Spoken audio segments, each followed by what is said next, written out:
Alright, so we're back in the life of Jesus. We're in Matthew chapter 9, and this is where we're going to read the part where it says, Jesus comes and brings a sword. And this is something, so the last couple of weeks we've talked about, he's talking to the 12 apostles when he sends them out.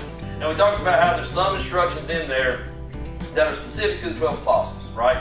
Now, we can extrapolate ideas from that, but sometimes those things aren't necessarily specific for us. But as you go through this speech that he gives them, it broadens.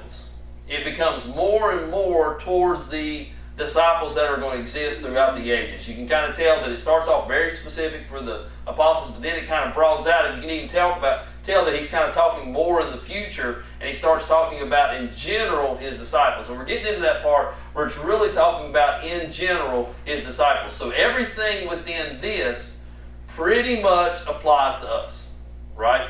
We're moved past the part that only applies to the apostles. We're into the part that pretty much applies to all disciples. And so Jesus says, whoever acknowledges me before others, I will also acknowledge before my Father in heaven. Now, if we were just stopped there, most of the people we know in this area, if asked, would acknowledge Jesus. Right? Yeah. And good to go right there. Whoever acknowledges Jesus, that Jesus is going to acknowledge them before the Father. But then Jesus throws this part in. But whoever disowns me before others, I will disown before my Father in heaven. Now, most people would say that they wouldn't disown Jesus. Right? Right. It becomes more about, but when we look at people's actions, that's when, and see now, and what we find is that we find people who acknowledge Jesus with their mouth, but then disown Jesus with their actions. Just like Peter when he's arrested, he denied him 3 times. So right. Right, and previously, I'll never deny you. I'll never deny you.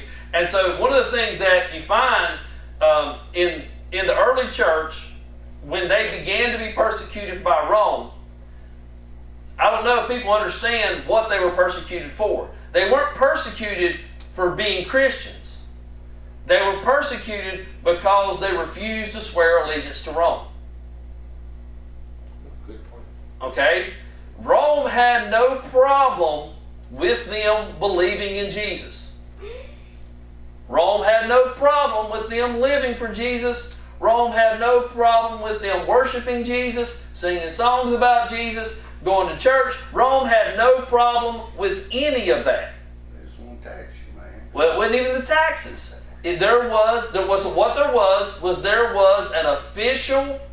There was an official sacrifice you had to make.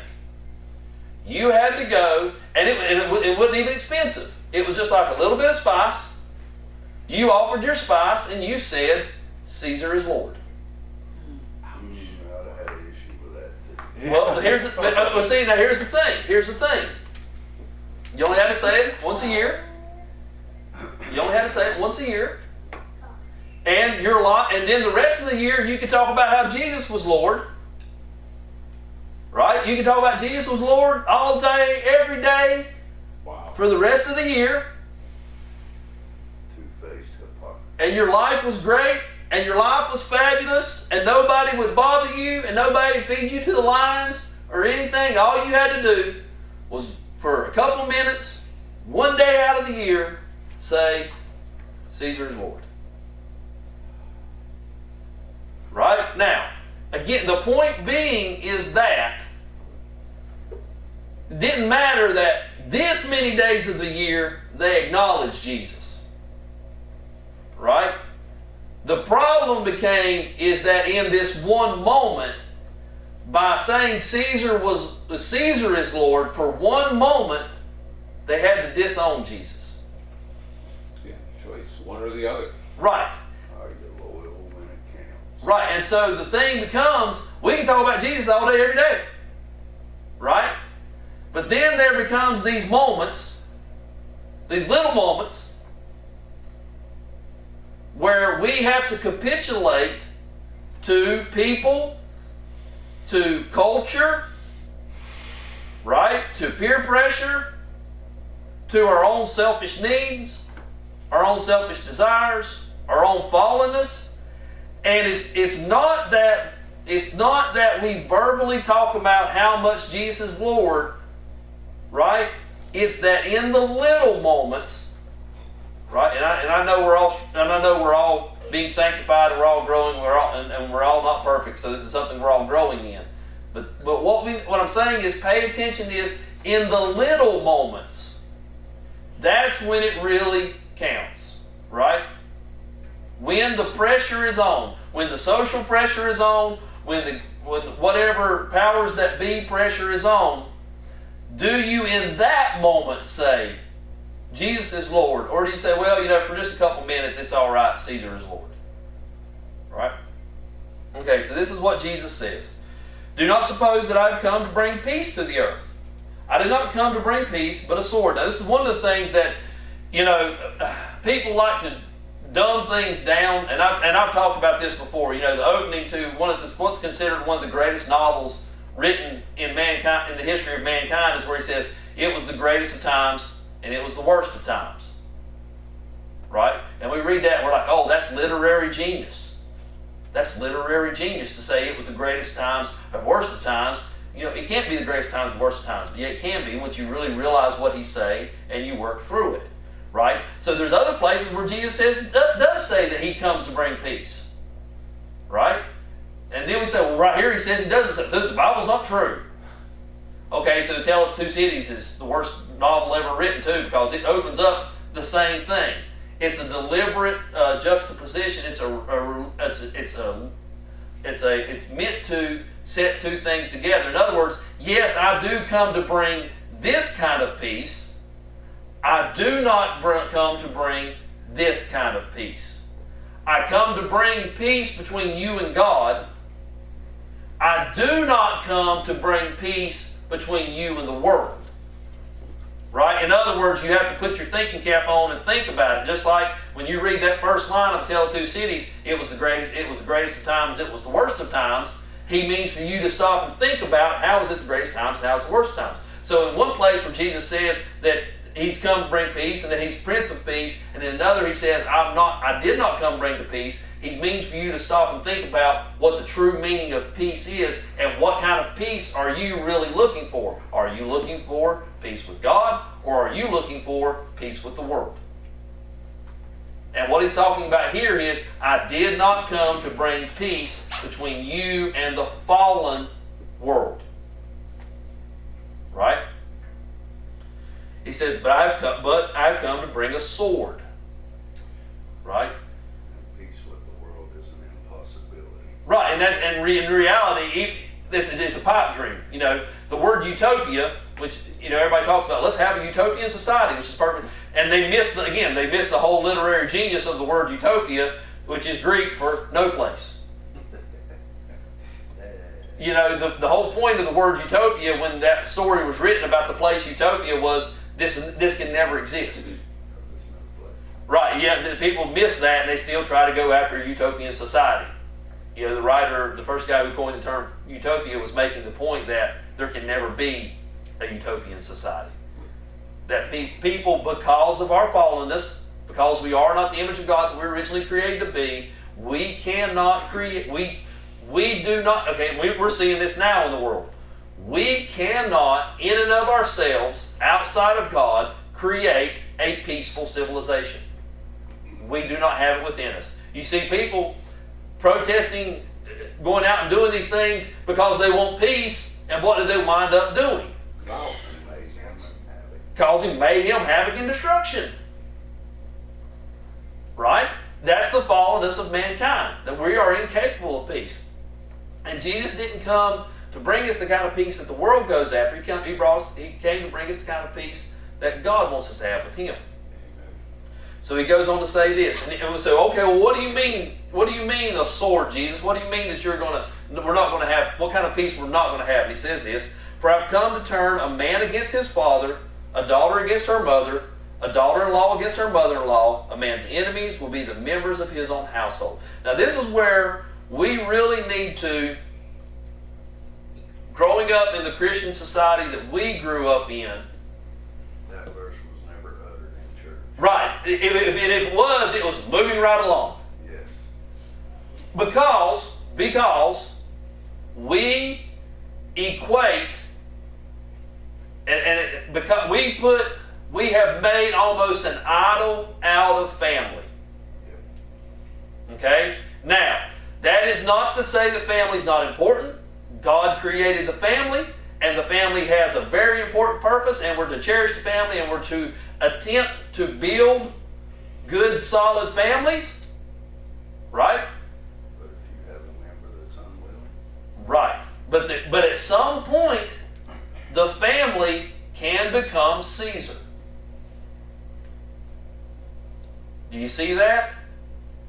There can come a point where the family can become Caesar. Where there's times that we're willing to lay down Jesus is Lord for a little while so that family can be Lord. And Jesus is saying, look, again, God created the family. God's ideal situation is the family. But He's saying there's going to be times because of the fallenness of human beings who refuse to say Jesus is Lord, that even this thing that God created, that He puts above everything else, is not going to work. Because of the fallenness of mankind, because of the fallenness of people, there's even times when family members are going to turn on you because of Jesus. Because you refuse to say what family says is Lord. You refuse to capitulate to them. You refuse to fall in line with them. And you say, no, I can't even for a moment say that is Lord. I must stick with Jesus is Lord.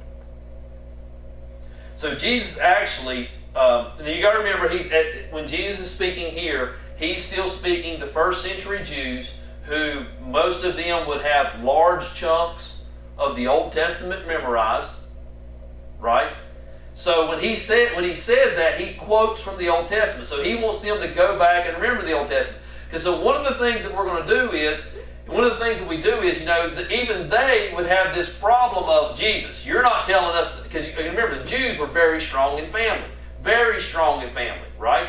Even us, we think we're strong in family. No, they've got us beat as far as their loyalty to family. That was one of the things that was so hard in the first century when people became Christians, because they would ultimately be kicked out of their families. probably the closest thing to that we can observe is the Latinos. That makes it Right. So you look at some of the, white people it used to be we were more family centered. We've kind of moved away from that. We've become very, very independent. We still don't say we don't have families, but white people in America, a lot of us can walk away from our families a whole lot easier than a lot of cultures do. Right? But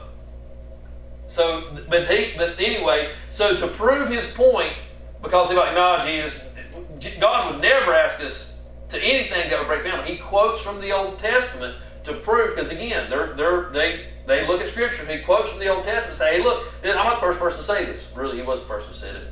But you know what I'm saying? He said, this is not the first time this has been said. So we're going to go back and look at this passage from Micah, from which he quotes. It's from Micah chapter 7. He says, the faithful have been swept from the land. Not one upright person remains. Everyone lies in wait to shed blood. They hunt each other with nets. Both hands are skilled in doing evil. The ruler demands gifts. The judge accepts bribes. The powerful dictate what they desire. They all conspire together. Kind of sounds like modern world, doesn't it?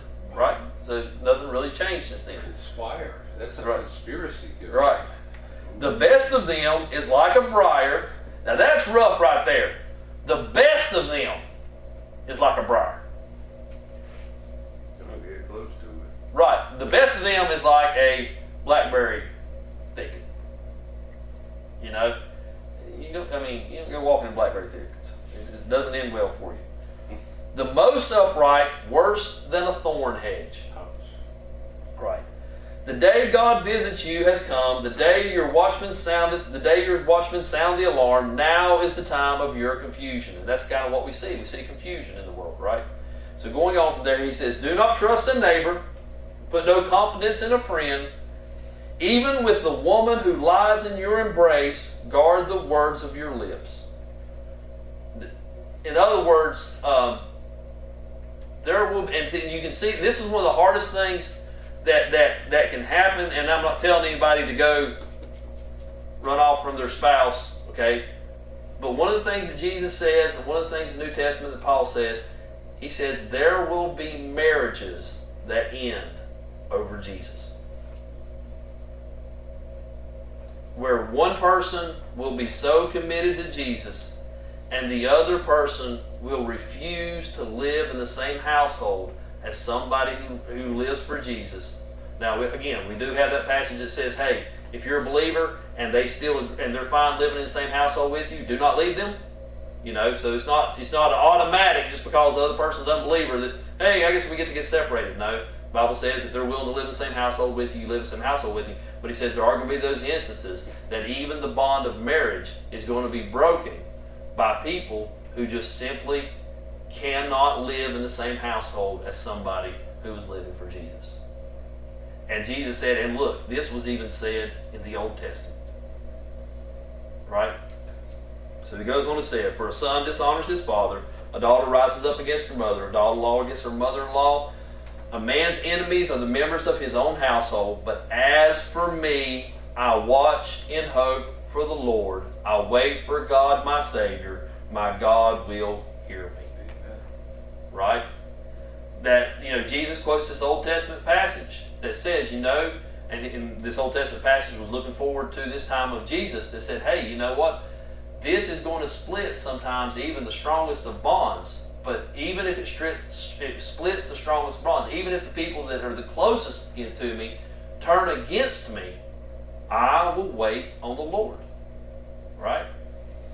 Jesus goes on to say, anyone who loves their father or mother more than me is not worthy of me. So that's again, that whenever you're willing to capitulate to, and don't think just family, because sometimes some of us have already, we don't have, some people grew up orphans, some people don't have strong families, some people walked away from their family when they were young, some people just don't have a lot to do with their family members, right? But then you can do what? You can form your own family of non-flesh and blood people, like your best friends, your closest friends, and that sometimes those people are even closer than family, right? I mean, me and Todd have known each other so long now. Me and Todd ain't blood relatives, but we might as well be. We've known each other longer than we've not known each other. But he said, even those bonds should not be stronger than your love for Jesus. That's right. Right? And he goes on to say, anyone who loves their son or daughter more than me is not worthy of me.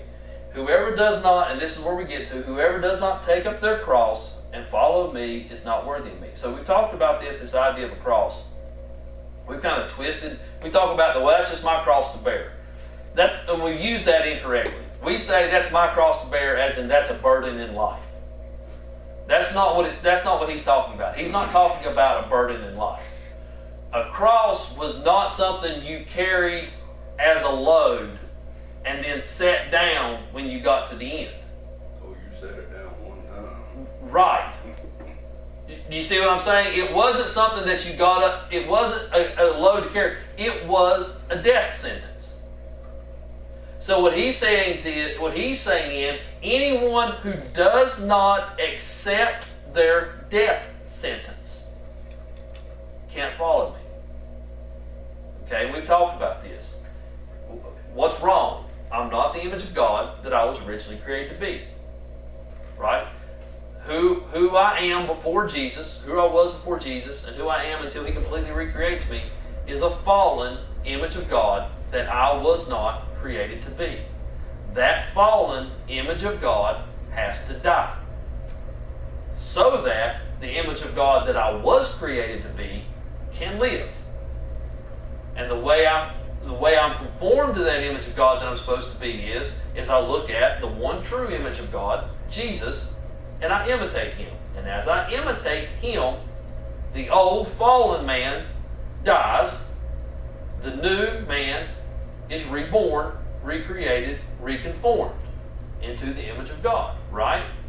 Okay, we like that idea of reconforming to the image of God, right? We like that idea, but we have to realize that it comes with the death of the old man. That's the rough part. Right? The death of the old man is the rough part. And the old man is the one who's willing to say, Caesar is Lord. He's the one that's willing to capitulate to people. He's the one that's willing to give in when he shouldn't give in. He's the one that's willing to socially conform when socially conforming disowns Jesus. Right? And Jesus says that unless you're willing to let that man die, you can't follow me. And letting that man die, because that man, and so it's what the idea here is that man has relationships. Right? He has relationships with people. As he dies, only two things can occur. Either those relationships are reborn as a new, different kind of relationship than they were, or the relationship must die too. Does that make sense? So as I'm being reconformed to the image of God, and as the old man is dying, the new man is being reborn, my relationships with people are going to change. Right? I mean, they have to. They have to. Now, I have to get in my brain that they're changing for the good, because I'm acting more and more like Jesus. So I'm acting like Jesus to this person. The danger is what? That this person wants nothing to do with Jesus. Right? They liked the old fallen me. That's who they liked. They don't like Jesus. I mean, they'll openly say, yeah, I like Jesus, but in reality, they really don't want anything to do with Jesus. Or just have him on their terms. The watered down churchianity version. Yeah, it's not the real Jesus. Yeah, it's another Jesus. Yeah, it's another Jesus. Magic Jesus. Magic Jesus has a lot to do. Magic Jesus is a lot like Santa Claus and the Easter Bunny, especially about the part that he doesn't exist. Never thought of it that way. Right. He's an awful lot like the Easter Bunny and Santa Claus, especially the part of not existing. And they're fine with magic Jesus, right? But as you begin to live as the old you dies, and your relationships with them are now based off of you acting like and you imitating the real Jesus, well, they don't want anything to do with the real Jesus. So guess how they're going to feel about you?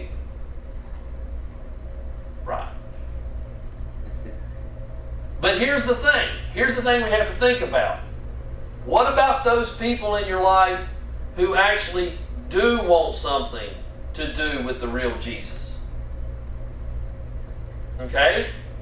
If you're not conformed to the image of Jesus that you're originally created to be, how are they going to have something to do with the real Jesus? Not through you.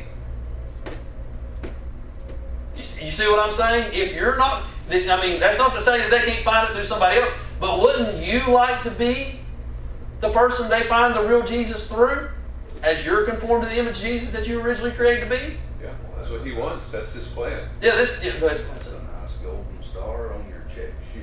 Right. And I mean, another thing, are you not going to best, I mean, so what you're doing is you're counting the cost. That's right. You're counting the cost of the people who really do want something to do with the real Jesus. His words, his ways. Right. Me becoming like the real Jesus, Amen, so that I can introduce them to the real Jesus, is worth losing the people who really, really like the old fallen me, but don't like the real Jesus. And that's because as you follow him, you love him more, and they are offended by that, just like you extrapolate Caesar. You could do what you want 364 days of the year, but on this day, you put me first. And a true follower of Jesus says to his wife, his kids, his mother, himself, no, Jesus is first. Right. And some people, see, now you take people who are used to you putting them first. Yeah. And they don't like being demoted. Right. And you put Jesus above them. Some people are going to be offended at that. Now, one of the other things you want to help is, and we're going to look at this in a couple of weeks, you have the brothers and the mother of Jesus, who at some point are offended by Jesus. But we have, on the day of Pentecost, what do we have? We have them there in the upper room praying on the day of Pentecost. So now, again, to benefit these people, ultimately you have to put Jesus first and let them see you putting Jesus first. And he goes on to say, whoever finds their life will lose it. Again, there's one of those other juxtapositions, right? Well, that makes no sense whatsoever. Unless you actually think about it, it does. What is the life you are finding? Yeah, being reconformed to the image of Jesus. Being reconformed to the image of God you're created to be. To find your true life, you must do what? Lose the old man. That's right. So whoever finds their life will also lose their life. Yeah, a win-win is Right. you lose the bad and then you gain the good. Right. The thing we struggle with is the relationships. That's really, I will tell you that, and you know, and I'm not telling you that it's not hard. It's hard being ostracized by people. It's hard. You know what I mean? Had it happen last week. Now, let me put this in, and I'm not saying you did this. I'm not saying you did this, but that made me think. Please be careful that when you're ostracized by people, It's for Jesus. it's for Jesus. And not for your own. Not because you're an obnoxious, overbearing jerk. Yeah. And I say that not because of you, but I say that because that's my propensity. I may have poked the bear a little bit. Right. Oh yeah. Right, but it does. I mean, you know, at some point you do. You know, at some point, if you truly want to gain this life, you have to lose this life, and losing this life sometimes will be that people don't like you anymore because you're not the person that they liked. They Right. want to have you on their terms. Right, they want to have you on their terms. Right. And he goes on saying, whoever loses their life for my sake, in other words, whoever loses the old fallen life for my sake, will find it. In other words, will find the new, recreated into the image of God life that you were originally created to be. And we've talked about this over and over again, but I like talking about it, so I hope you like hearing about it. There's coming a day, right, when God says, you know, when we all say, God, I can't believe you allowed this to go on. And God says, you know what? Today's that day. When I don't allow any of this to go on anymore. Look out. Right. And he puts an end to it. All the things that we wish God would put an end to, he puts an end to. Right? He puts an end to it. And the world that we wish God would make the world into, he makes it into. Right? Now, if you really, really love the world as it is now, right? I mean, you really, really love the world as it is now, why do you think you're going to have something to do with the world as it is then? Does that make sense? Yeah. Didn't he say if you love your life, you lose it in another place? You know, it's bad to love your life outside of Christ. That's Right. the reason people don't want to lose it. Right, because they love their life in the here and now fallen world. Yeah, no. Right? You know, at some point you got to really look at the fallen world and be like, you know, I don't like what's going on, and I don't like my part in it either. Amen. You know what I'm saying? And I don't like my part in it either. I really am looking forward to the perfect world, and I'm really looking forward to how I'm going to act and how everybody else is going to act in the perfect world, to the extent that I'm going to begin acting now the way we're all going to act then. And to a point, you'll gain it in this life, he said. As Right. you follow him and deny Right. others and put him Right. first. But the problem is there's people who will say that they really, really want to go to that world. Oh, yeah. They'll say that. But then yet, the way they love this world, and the way they're entangled in this world, and the way they're unwilling to let go of this world, tells the truth that they really don't want anything to do with that world. And as you begin to live the way you're going to be in that world, you'll find that out. Does that make sense? The more and more you live like you're going to live then, the more and more of the people who really, really like this world are not going to be very comfortable around you. Right? And no matter what they say, go back to what we started with, no matter what they say about Jesus, Right. 364 days a year, right? When they don't like you anymore because you're living like Jesus, and because you're living like you know you're going to live in that world, right? The truth comes out. And here's the other, and again, let's go back to Jesus' mother and brothers and sisters. They need to see Jesus. They need to see what it looks like for somebody to live in that world. Okay? Even if it upsets them at first. Right. But the bus came around. Right. Go back to the bus analogy. Even if it upsets them at first. And it did. Right? Do we not owe it to them if he's like, but I really care about this person. Okay, you really care about this person.